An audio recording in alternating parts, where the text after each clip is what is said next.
right, so the new Junji Ito show is here on Netflix. Should you stream it, skip it? Which segments are the best? Let's find out.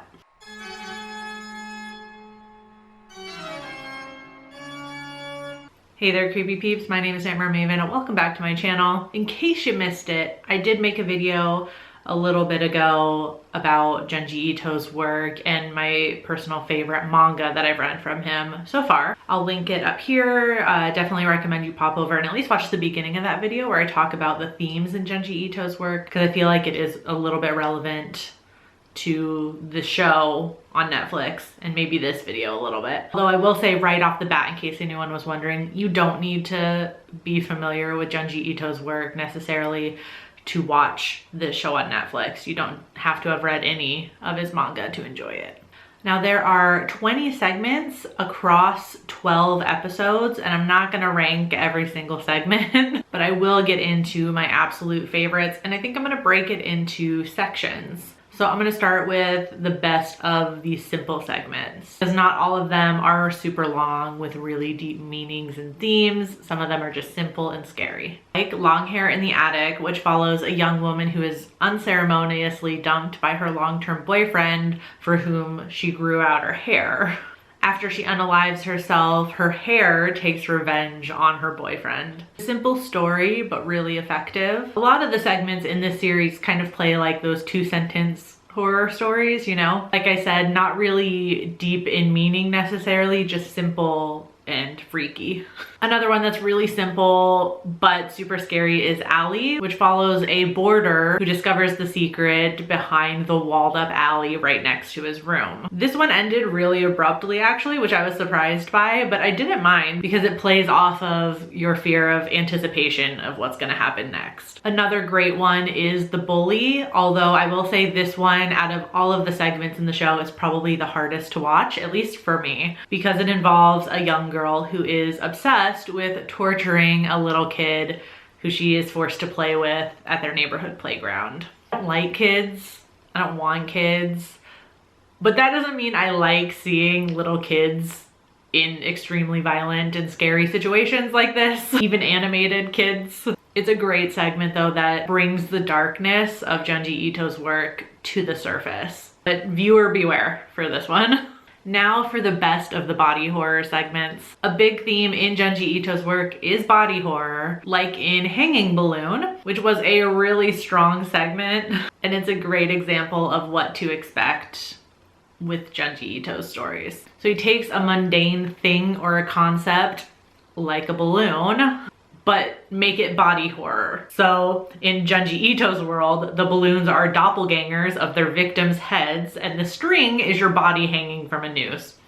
It's so freaky. And it makes you wonder what kind of person comes up with this stuff. Like, I am equally in awe and terrified of Junji Ito. Toontown was also another great example of Junji Ito's body horror, but I'm not gonna get into the specifics as to why it's body horror. You're gonna have to watch for yourself.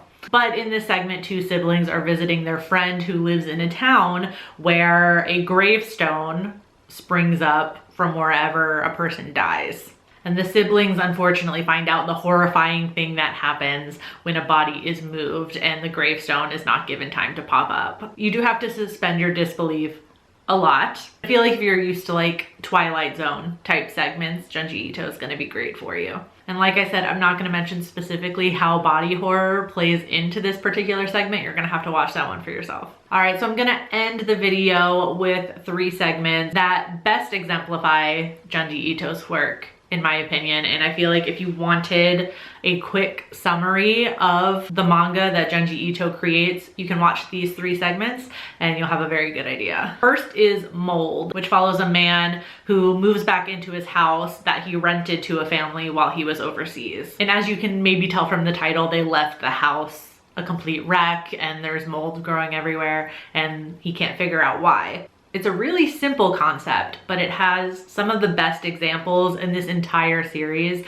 of Junji Ito's animation style. Ito is known for his intricate and horrifying drawings, and this segment is a really great example of that. One of the absolute scariest segments for me is the Unendurable Labyrinth. It follows two girls who end up staying at a monastery where the monks sacrifice themselves every 3 years by voluntarily mummifying themselves within the carved out halls in this mountain. The imagery is so scary in this one. It's literally what nightmares are made of. And it's a great showcase of paranoia, which is another big theme in Junji Ito's work.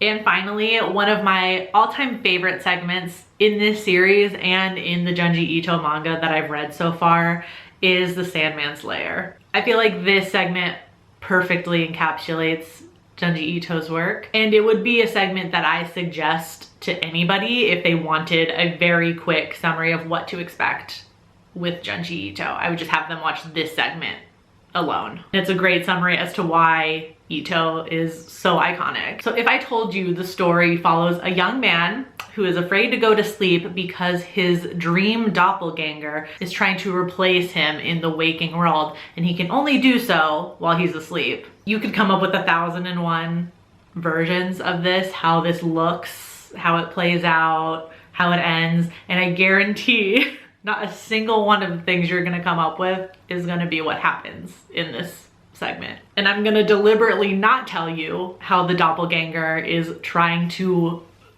make it into the waking world. You're literally just gonna have to watch it. And if you watch this video and you decide, I'm not gonna watch that series at all, I'm not gonna watch anything from that, watch The Sandman's Lair. Just go to episode 4. That's all you need to watch.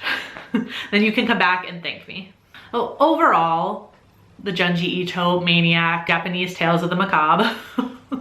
It's quite the title. I think overall they did a really good job. My only gripe, it's a little bit of a big gripe, is the animation is overall kind of simple compared to Junji Ito's work. Obviously, it's really hard to capture his intricate drawings whilst also having them moving. And you can tell there are specific moments within the segments. They chose very carefully where they were gonna kind of showcase the intricacies of Ito's work. But overall, I feel like the animation style in the series doesn't quite capture the beauty of reading a Junji Ito manga. And a smaller gripe, I kind of just wish they did something more with the Tomie segment. She's such an iconic character in Ito's work. Segment that they have in the show, I feel like it's not only really surface level, but it doesn't even really fully get into what's going on with Tomie. But I wouldn't not recommend people watch it, for sure. I think it's a good introduction to Junji Ito. So if you've seen Junji Ito Maniac, Japanese Tales of the Macabre, let me know what your favorite segments were in the comments. And if you've read any of Junji Ito's manga, let me know what your favorites are also in the comments, please. I'm far from having read all of his work, so I'm always looking for recommendations on which one to read next. And if you liked this video, give it a thumbs up, subscribe if you're new here, become a Creepy Peep today. I post 2 videos every single week. I do live streams, collabs, whole bunch of fun stuff. It's all horror all the time. So you should subscribe, become a Creepy Peep today. And I will see you Monday with a new video. Until then, stay strange. Bye.